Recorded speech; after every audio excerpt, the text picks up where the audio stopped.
Много хора чакат да спечеля това рали, но от друга страна аз знае какво е да си тук. То е напълно непредсказуемо.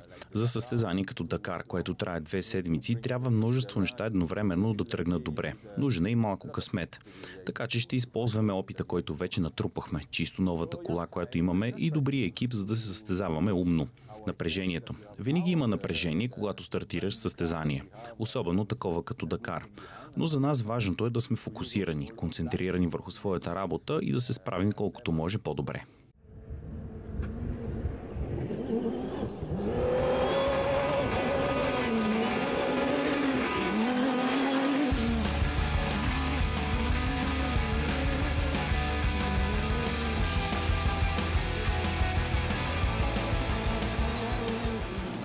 Разговаряхме с Себастиан Льоп ден преди официалния старт на Дакар 2025. Не само най-трудното рали на планетата, но и единственото, което до момента липсваше от визитката на най-великия пилот на нашето време. 9-кратен световен рали шампион с 80 победи, включително и една в рали България, с първи места в рали кроса и световния шампионат за туристически автомобили, със световна титла от електрическите серии Extreme E, с победа и подобрен рекорд на Pikes Peak. Льоп се нуждаеше само от един триумф в Дакар, за да е постигнал всичко. Но този път късметът не бе с него. Проблеми с вентилатора го забавиха в първи етап. Във втория направи истински чудеса и навакси изоставането. В третия обаче състезателната му Dacia Sandrider се обърна по таван. Макар Льоп и навигаторът му Фабиан Люркен да се върнаха в състезанието и дори да наваксаха част от загубеното време, стюардите го спряха от участие заради лека деформация на предпазната клетка. Но ако съдим от разговора си с Себастиан, това далеч не е краят за него.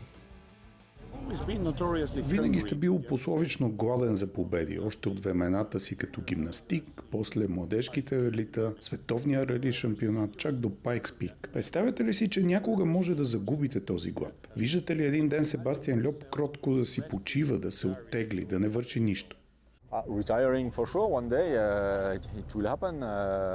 Да се оттегли, със сигурност. Един ден и това ще се случи.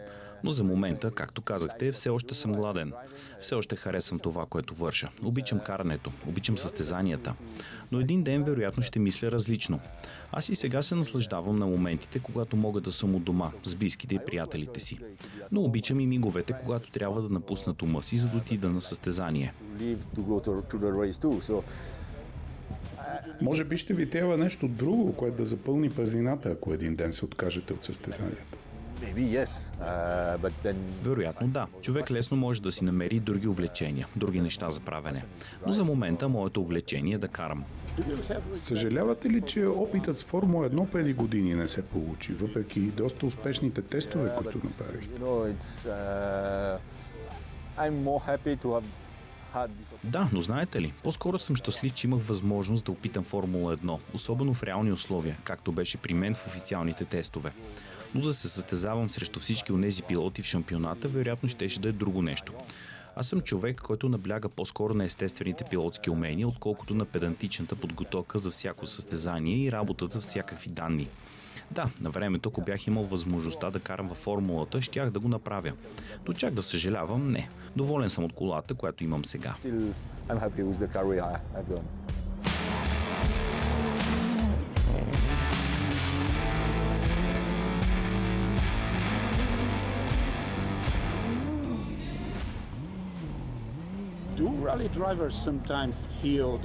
Чувстват ли се понякога ли пилотите леко пренебрегнати заради факта, че Формула 1 получава цялото внимание? Въпреки че според мнозина световния рали шампионат е даже по-трудното състезание.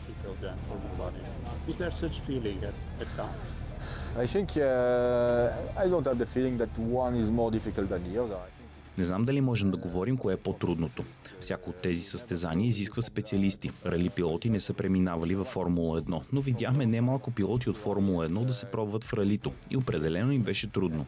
Да, видяхме, че са бързи, че са отлични пилоти, но да достигнеш най-високото ниво спорта е нещо съвсем друго. То изисква сериозна специализация. Не твърдя, че единият спорт е по-добър от другия. Въпрос на усещане и страст е. Just a question of feeling and passion. You mentioned you like living a normal life. Споменахте, че обичате да сте си у дома, да се наслаждавате на чаша вино. Имаше ли саможертви, които тази кариера ви наложи?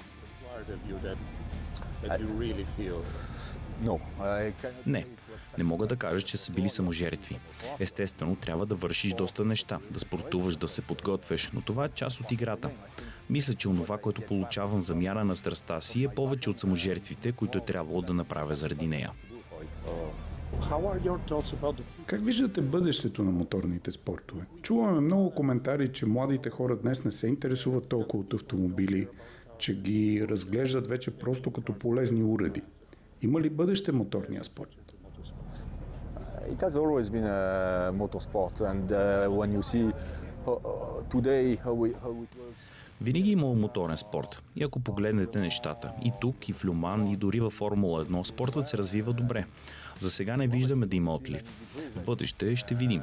Видяхме опити за електрическо задвижване в спорта, но не бяха най-вълнуващите. Така че накрая пак сме тук с нормален двигател с вътрешно горене и хората са доволни. Не знам как ще е след няколко години, но в момента моторният спорт си е все така силен. Миналата година, когато Кристина Готиерес спечели Дакар в своя клас, как се почувствахте? Как се усеща тази нова роля на учител, на ментор? I'm not his mentor, but I felt really happy for her, for sure, because Не мисля, че съм и чак ментор, но много се радвах за нея.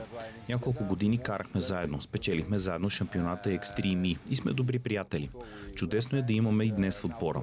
За нея това е чудесно развитие. И в Мароко показа отлични умения. Имаше някои проблеми с колата, но въпреки това беше много бърза в някои етапи. Уверен съм, че може да постигне много. Знам, че е сложно да се сравняват различни пилоти, но съм чувал от много експерти, че Себастиан Льоп е най-добрият пилот на своето време. Кой е най-добрият пилот според вас? Кой ви е вдъхновявал?